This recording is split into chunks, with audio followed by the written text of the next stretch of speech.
సమస్యలేంటి? అప్పటి బీఆర్ఎస్ ప్రభుత్వము ఇచ్చిన హామీలు నెరవేర్చలేదు. కొత్త ప్రభుత్వం వచ్చాక నెరవేరుస్తదని ఒక ఆశ అయితే నిజంగా ఉద్యోగులందరూ గూడా ఆశపడ్డారు. అందుకు తగ్గట్టుగానే ప్రభుత్వాన్ని గెలిపించుకున్నారు కూడా. ఈవెన్ ఉద్యమం టైంలో కూడా ఉద్యోగ సంఘాలు ఎంత కీలక భూమిక పోషించాయో అందరికీ తెలుసు తెలంగాణ ఉద్యమం సమయంలో. సో అలాంటిది ఇవాళ కాంగ్రెస్ ప్రభుత్వం అధికారంలోకి వచ్చాక మీకు రావాల్సినవి గానివ్వండి, మీకు చేయాల్సినవి గానీ, మీకు ఇచ్చిన హామీలు గానీ నెరవేర్చట్లేదు, మోసపోయారు, గోసపడుతున్నారు అనేది బీఆర్ఎస్ పార్టీ వాదన. కాబట్టి నిజంగా మీకు ఇచ్చిన హామీలేంటి? ఎంతవరకు నెరవేర్చారు ఏంటి? మీరు అడిగిన క్వశ్చన్ బరాబరుగా తెలంగాణ యావత్ 15,25,000 మంది ఉద్యోగులు కావచ్చు, ఉద్యోగులు, ఉపాధ్యాయులు, కార్మికులు, గెజిట్ అధికారులు, pensioners, part time, temporary, contract, all ఉద్యోగుల కమ్యూనిటీ మేము 15,25,000 మంది. ఇప్పుడు మేము గత ఉమ్మడి ఆంధ్రప్రదేశ్లో కూడా జేఏసీగా ఫార్మేషన్ కాలే. ఈ ఇయర్ జేఏసీగా ఫామ్ అయ్యాం. అంటే అందరూ ఒక తాటిపైకి నైజాం కాలం తర్వాత వచ్చింది, ఇది మొదటిసారి. ఇక సమస్యల పరంగా వచ్చినప్పుడు గత ప్రభుత్వమా ఈ ప్రభుత్వం అనేది మాకు ఏ రాజకీయ పార్టీతో సంబంధం లేదు. ప్రభుత్వం ఏదైనా మేము వాళ్ళకి సబార్డినేట్గా పనిచేయాలి. కానీ గత ప్రభుత్వంగా ఇప్పుడు బ్రహ్మరాముడు తాను చెప్పారు, నేను ఇప్పుడు కూడా వస్తాను, పాతదానికి కూడా వెళ్తాను. అప్పుడు సమస్యలు లేవని కాదు, ప్రపంచంలోనే ఎక్కువ, భారతదేశంలో ఎక్కువ శాలరీస్ అనేది పచ్చి అబద్ధం. తెలంగాణ ఉద్యోగులకి మిగతా రాష్ట్రాల కంటే హైయెస్ట్ శాలరీ అనేది నేను ఎక్కడికైనా వస్తా, శాస్త్రీయంగా ప్రూవ్ చేస్తే మేము దేనికైనా సిద్ధం. దాన్ని ప్రజల్లో మమ్మల్ని ఒక రకంగా క్రియేట్ చేశారు. ఉద్యోగులకి ఇట్లా శాలరీ హైయెస్ట్ ఇస్తున్నామని పిఆర్సీ అని ఇచ్చారు. మేము దాన్ని కూడా గత 5% ఐఆర్ ఇచ్చారు, ఇస్తామని చెప్పి. అది పూర్తిగా లేదు. పెండింగ్ బిల్స్ అనే సిస్టమ్ కూడా గత ప్రభుత్వంలో వచ్చింది.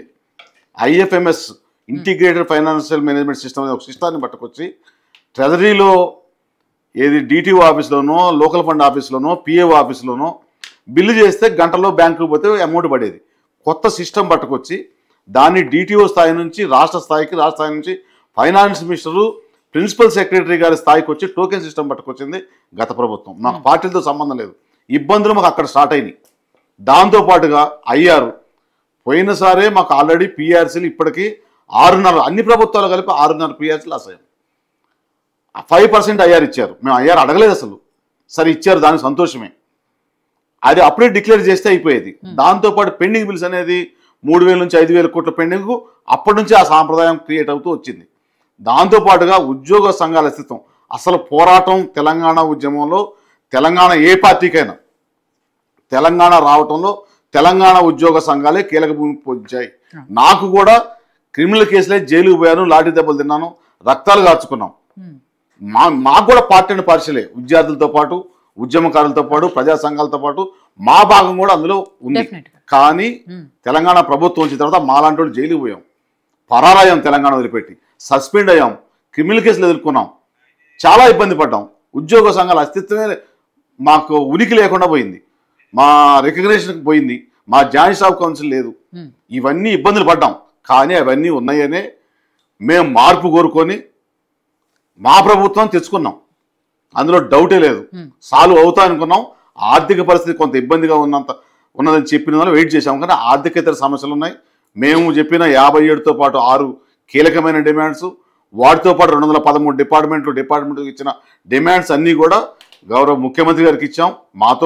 మా చైర్మన్ జగదీష్ అన్నతో మాతో కలిపి మీటింగ్ పెట్టారు, విన్నాం. మొత్తం మేము అర్థం చేసుకున్నాం కొంత ఆర్థిక పరిస్థితి. కానీ మేము కూడా ప్రభుత్వంలో పార్టీ అండ్ పార్షలే, సాధారణ ప్రజలతోటి, వ్యవసాయదారులతోటి, మహిళలతోటి, కూలీలతో కలిపి మేము కూడా 25 నుంచి 30 సంవత్సరాలు చదువుకొని లక్షలాది కాంపిటీషన్ నుంచి బయటకు వచ్చి ఎటు పోకుండా ఒక సబార్డినేట్గా ఉదయం లేస్తే నమస్తులు పెట్టుకుంటూ, మాకు రూల్స్, మాకున్న రూల్స్ ఎవరికి ఉండవు, మాకు పరిమితులు ఉంటాయి.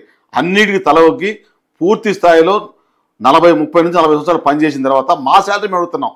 ఫస్ట్ తారీఖు జీతం గత ప్రభుత్వంలో 15 నుంచి 20 వరకు ఇచ్చారు. ఈ ప్రభుత్వం వచ్చాక ఫస్ట్ తారీఖు ఇస్తున్నారు. కానీ ఇంకా కొన్ని డిపార్ట్మెంట్లు, డిఆర్డిఏ కావచ్చు, కొన్ని గ్రంథాలయ సంస్థలు కావచ్చు, మార్కెట్ కమిటీ కావచ్చు, కొన్ని డిపార్ట్మెంట్ ఇప్పటికీ లేట్ అవుతుంది.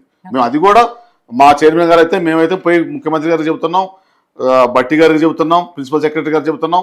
కానీ కొన్ని సాల్వ్ అవుతున్నాయి, కావట్లేదు. పెండింగ్ బిల్స్ అవి చాలా పెరిగిపోయాయి. మా రిటైర్మెంట్ పెన్షనర్స్, మేము గత ఈహెచ్ఎస్కి మీరు అడిగారు ఇందాక, ఎంప్లాయీస్ హెల్త్ కార్డుకి 186 జీవో 2023లోనే వచ్చింది. అది ఇంప్లిమెంట్ కావాలి కదా, అది ఎవరికీ ఇబ్బంది లేదు. మేము గత ప్రభుత్వం ప్రస్తుత ప్రభుత్వం అంటలేదు. 2023లో గత ప్రభుత్వం ఇష్యూ చేసింది. అంటే ఎంప్లాయీస్ పట్ల ప్రభుత్వాలకున్న అది ఒక రకమైన ఏమంటారు దాన్ని సులకన భావన. వాళ్ళు ఏమీ చేయలేరు, సంఘాలు లేవు, నిర్వీర్యం అయిపోయినాయి, రికగ్నిషన్ లేదు, ఏదైనా అరెస్ట్ చేయొచ్చు. గత ప్రభుత్వం అయింది, మీడియా ముందుకు వస్తే అరెస్ట్ చేశారు, కేసులు పెట్టారు, ఏసీబీ రైళ్లు చేయించారు, కొన్ని ల్యాండ్ గ్రాబింగ్ కేసులు పెట్టారు, లేదని అబాలిషన్ యాక్ట్లు పెట్టి కేసులు పెట్టారు, ఇళ్ల మీద దాడులు చేయించారు. వీటన్నిటికి భయపడి మా నాయకత్వం కొంత వెనకబడ్డమాట వాస్తవమే. మేము కొంత ప్రస్తుత ప్రభుత్వానికి కూడా మేము చేయకపోయినా మా కుటుంబాలను సపోర్ట్ చేసి తెచ్చుకున్నాం. మాకు కొంత ఎక్కువ ఎక్స్పెక్టేషన్ ఉంది ప్రభుత్వం మీద. మేనిఫెస్టోలో కూడా పెట్టిన డిమాండ్స్ ఇందాక మా చైర్మన్ గారు చెప్పారు, క్యాబినెట్లో డిక్లేర్ చేసిన మా డిమాండ్స్నే సాల్వ్ చేయండి. మేము కొత్తగా జీతాలు పెంచమంటలేదు, మా కొత్త కోరిక ఒక్కటి కూడా లేదు. మేము దాచుకున్న జీపీఎఫ్, మేము దాచుకున్న టీహెచ్జిఎల్ఐ, మా గ్రాట్యుటీ, మా కమిటేషను, మా ఈఎల్ శాలరీ, మా సరెండర్ లీవు, మా మెడికల్ బిల్లు, ఇట్లాంటి మేము దాచుకున్న డబ్బులే అడుగుతున్నాం తప్ప పిఆర్సీ కూడా రాజ్యాంగపరంగా మాకు రావాల్సిన ప్రతి 5 సంవత్సరాలు రావాల్సిన హక్కు పిఆర్సీ. దాంతోపాటు 317 జీవో మీద కూడా ఎంత కొన్ని వేల కుటుంబాలు దూర ప్రాంతాలకు విసిరేయబడ్డాయి. అశాస్త్రీయంగా చేసిన జిల్లాల విభజన వల్ల ఆ 317 సోమేష్ కుమార్ గారు అప్పుడు సంఘాలను పిలిచి వాళ్ళని ఒక రకంగా ప్రలోభ పెట్టి మీకెందుకు మీరు చెప్పిన పనులు చేస్తామని చెప్పి 317 జీవో తీసుకొచ్చారు. అవి ఇప్పుడు ఏ పాత జోన్లో ఉన్నాయి జిల్లాలు 2 జోన్లోకి మారి రాష్ట్రపతి ఉత్తర్వులు వచ్చిన తర్వాత అది రాష్ట్ర ప్రభుత్వం కూడా చేసే పరిస్థితి లేదు. దానిపై కూడా మేము గట్టిగా అడిగాం. మీరు స్పౌజులు కన్సిడర్ చేశారు, మ్యూచువల్ కన్సిడర్ చేశారు, మెడికల్ కన్సిడర్ చేశారు, స్థానికతను కన్సిడర్ చేయండి. మినిమం వేకెన్సీస్ ఎక్కడైతే ఉన్నాయో క్లియర్ వేకెన్సీస్ దగ్గర 2 to 3 years ఇవ్వండి. సింగిల్ ఉమెన్ కానీ, చిన్న జూనియర్ అసిస్టెంట్లు, చిన్న ఉద్యోగులు, ఉపాధ్యాయులు, ఎడ్జిటి టీచర్లు చాలామంది ఉన్నారు. దాన్ని కూడా ప్రధాన సంక్షేమ 317 ఉంది. సిపిఎస్ది కాంగ్రెస్ ప్రభుత్వం మేనిఫెస్టోలో పెట్టింది. దాన్ని కూడా సిపిఎస్ దాని విషయం కూడా అది కొన్ని రాష్ట్రాలు ఇంప్లిమెంట్ అవుతుంది. మేము ఏది ఉద్యోగులుగా మన ప్రజలు ఎట్లా అంటే, మీరు వేరే ఫీల్ కావద్దు, మీడియా కావచ్చు, రాజకీయ నాయకులు కావచ్చు, పబ్లిక్ రిప్రజెంటేటివ్ కావచ్చు, బిజినెస్ పీపుల్ కావచ్చు, ఎంప్లాయ్ అనగానే చిన్న చూపు. మీకు 1st తారీఖు జీతం వస్తుందిగా, మేము కట్టేది ట్యాక్స్ కడతాం బరాబర్గా. 1వ తారీఖు జీతం వచ్చినా ఎంత వస్తుంది? యాజ్ పర్ రూలే వస్తుంది అనుకంటే మాకు ఎక్కువే రాదు. ఎక్కడో దగ్గర ఒకళ్ళిద్దరు చిన్న తప్పులు చేయొచ్చు. దాన్ని బూచిగా పదే బ్లాస్టింగ్ న్యూస్ లాగా చూపించుకుంటూ మాకు కుటుంబము, మాకు బ్యాక్గ్రౌండ్, పిల్లలు, మేము ఇందులో ఉన్నవాళ్ళమే, సొసైటీలో ఉన్నవాళ్ళమే, మాకు కొన్ని బాధ్యతలు ఉన్నాయి.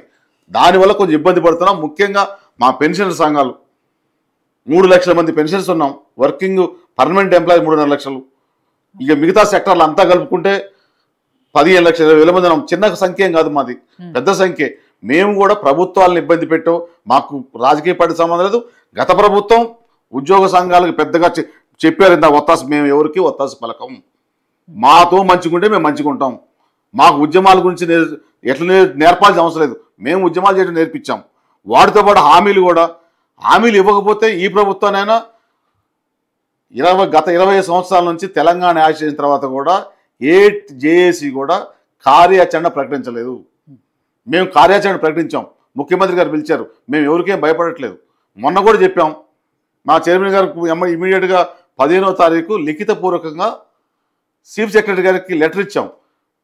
మేము చెప్పిన హామీలు ఈ సో అండ్ సో ఈ 5 ఆఫీసర్లు చేయట్లేదు, చేయకపోతే మేము నోటీస్ ఇవ్వాల్సి వస్తాను. ఆ స్వేచ్ఛ మాకుంది, భావ స్వేచ్ఛ కూడా ఉంది. ఇచ్చిన తదుపరే 15 ఆగస్టు 15 వరకు రానప్పుడే కార్యాచరణ బస్సు యాత్ర కానీ, అక్టోబర్ 12న చెలో హైదరాబాద్ కానీ, వాటితో పాటుగా పెన్షన్ విద్రోధనం. ఆ సిపిఎస్ ఎంప్లాయీస్, ఇప్పుడున్న ఎంప్లాయీస్లో 70-80% సిపిఎస్. అంటే గవర్నమెంట్ ఉద్యోగానికి రావాలన్నా, గవర్నమెంట్ ఎంప్లాయీ పిల్లనీయడానికి కూడా వెనకాడుతున్నారు. ఎందుకంటే పెన్షన్ రాదు, ఎటువంటి బెనిఫిట్స్ ఉండవు. ఒకప్పుడు గవర్నమెంట్ ఎంప్లాయీ అంటే ఏదొచ్చినా చాలు స్టేజ్ నుంచి ఇప్పుడు అధమ స్థాయికి వచ్చాం. ఇట్లాంటి సమస్యలు 1-2 కాదు. మేము 1st తారీఖు చేయాల్సిన కేసులు కూడా పెట్టారు మా మీద. మేము ఎవరికి కూడా ఇందాక చెప్పిండు రామూర్తి అన్న మేమేమి ఆ ప్రభుత్వంలో కూడా మేము ఉన్నాం. నన్ను పెట్టిన బాధలు, మా సంఘాలను పెట్టిన బాధలు మీకు కూడా తెలుసు. నువ్వు బయటనోడు కాదు, నువ్వు మా ఎంప్లాయీస్లో భాగమే. అప్పుడున్నది వ్యవస్థని ఉద్యోగ సంఘాలకు ఒక్క రోజులో సర్వీసులో క్రియేట్ చేయొచ్చు, ఒక్క రోజులో ఇస్తామన్నది అది ఇవ్వకపోవటం వల్లనే అది కంటిన్యూ అవుతుంది. అట్లని చెప్పి మేము గత ప్రభుత్వాన్ని అంటలే, ఎందుకంటే 20 months అయిపోయింది. ప్రస్తుత ప్రభుత్వం మీదే మా ఉద్యమం ఉంటుంది. ఆ ఉద్యమంలో భాగంగానే మేము కార్యాచరణ ప్రకటించాం. ఉప ముఖ్యమంత్రి గారు మనం కమిటీ చేశారు, ఆఫీసర్స్ కమిటీ చేశారు. మళ్ళీ నిన్న కూడా మా ఇద్దరిని పిలిచారు. 2వ తారీఖు రోజు. అంటే మేము ఇద్దరం కాదు, గతంలో లాగా లాలూచి పడో ఏదో. ఇప్పుడు మాకు వాట్సాప్లో మా ప్రాథమిక సభ్యులు ఇప్పుడు కూడా చూస్తుంటారు చాలామంది. చాలా మాట్లాడుతున్నారు, లావు మాట్లాడుతున్నారు, మీరు కొల్లుడైపోయారు, సూట్ కేసులు వచ్చినాయి, మీకు ధైర్యం లేదు, మీరు యుద్ధం చేయట్లేదు అనేది ఉంటుంది. ఎందుకుంటుందంటే వాళ్ళ తప్పు కూడా కాదు. ఒక్కొక్కళ్ళకి 25 లక్షలు, 50 లక్షలు, 75 లక్షలు పెన్షన్ రిటైర్ అయ్యాక కూడా రాని అమౌంట్ ఉంది. ఈవెన్ పోలీస్ డిపార్ట్మెంట్కి సరెండర్లు బిల్స్ 6 పెండింగ్ ఉన్నాయి. ఇవన్నీ ఉన్నాయి. మాకు లేవంటారు, మేము యాక్షన్ సిద్ధంగా ఉన్నాం. మేము ఎవ్వరికి ఎక్కడికి లేదు, మాకు రాజకీయాలతో సంబంధం లేదు. ప్రభుత్వంతో చర్చల్లో పిలిచి 2వ తారీఖు మొత్తం యావత్ 206 సంఘాలను పిలిచి వారి ముందే అనౌన్స్ చేయమంటున్నాం. దాని మీదే కార్యాచరణ తీసుకుంటామని చెప్పాం. 1వ తారీఖున చేసే పెన్షనర్ విద్రోహ దినం వేలాదిగా మేము ఇక్కడ పెట్టాము. దానికి కూడా కొంతమంది వాట్సాప్లో క్రియేట్ చేస్తున్నారు.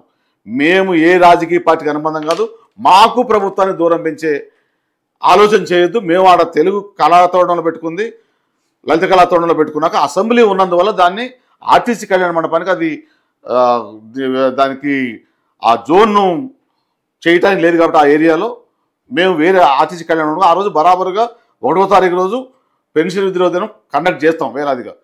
మిగతా విషయాలు కూడా మేము ఎక్కడా విత్డ్రా చేసుకోలేదు. 8వ తారీఖు నుంచి బస్సు యాత్ర కానీ 12 చెలో హైదరాబాద్ కూడా చేయలేదు. 2వ తారీఖు మా జేఏసీ సంస్థ జేఏసీ నాయకుల ఆధ్వర్యం జరిగిన తర్వాత మా చైర్మన్ గారి ఆధ్వర్యంలో మేము ఒక డిసిషన్ తీసుకున్న తర్వాతనే ఉంటుంది తప్ప మేము రాజీ లేని పోరాటమే ఉద్యోగుల యొక్క హక్కులు, రాయితీలు, సంక్షేమం కోసం పోరాడతాం. సో గజల్కాంతం గారు, ఏదైతే ఉద్యోగుల డిమాండ్లు ఏంటి, వాళ్ళ సమస్యలు ఏంటి అనేది ఇప్పటివరకు మనకి జగదీశ్వరరావు గారు అలాగే శ్రీనివాసరావు గారు చెప్పారు.